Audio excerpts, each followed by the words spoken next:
Perfect মজাদার এই ঝুরা সিমাই তৈরি করার জন্য চলে এসেছি। এই ঝুরা সিমাইটা তৈরি করার জন্য এখানে আমি কোনো কাঁটা চামচ ব্যবহার করিনি।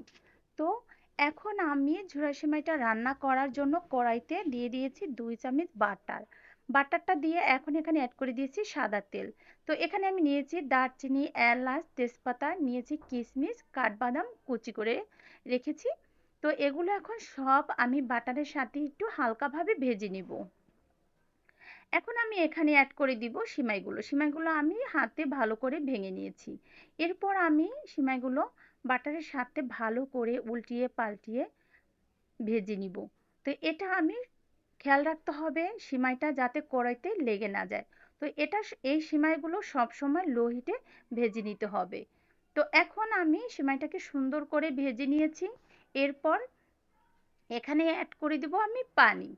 তো সিমাইটা ভাজা সম্পূর্ণ শেষ। এখন আমি এখানে অ্যাড করে দিয়েছি পানি। পানিটা দিয়ে আমি এখানে 2 মিনিটের মতো ঢাকনা দিয়ে ঢেকে দিব। তো 2 মিনিট পর আমি ঢাকনা তুলে সিমাইটাকে আমি আরো ভালো করে উল্টিয়ে পাল্টিয়ে সুন্দর করে নেড়েচেড়ে দিয়েছি। তো এভাবে আমি নেড়েচেড়ে এখন এখানে অ্যাড করে দিব চিনি। তো এখানে আমি চিনি অ্যাড করে দিয়েছি 2 চামচ। কারণ আমার ঘরে মিষ্টিটা একটু সবাই কম খায়, এর জন্য আমি অল্প পরিমাণ চিনি দিয়েছি। যে যেরকম মিষ্টি খাবেন ওরকমভাবে দিয়ে নেবেন। তো এখন আমি এখানে অ্যাড করে দিয়েছি সামান্য একটু লবণ। তো লবণ দিয়ে এখন নারকেলগুলো অ্যাড করে দিয়েছি, দিয়ে এখন সিমাইটাকে আমি আরও ভালো করে নেড়ে চেড়ে নিয়েছি। তো এরপর আমি এখানে 1 কাপ লিকুইড দুধ অ্যাড করে দিয়েছি।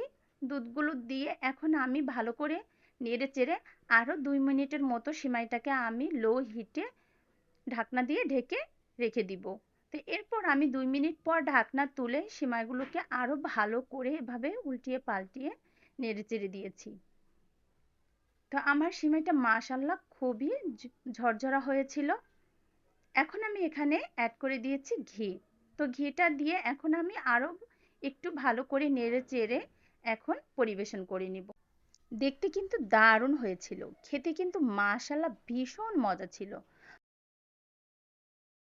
ভালো লাগলে অবশ্যই লাইক কমেন্ট শেয়ার করে পাশে থাকবেন। তো কতটা ঝরঝরা হয়েছে আজকের মতো এখানেই শেষ।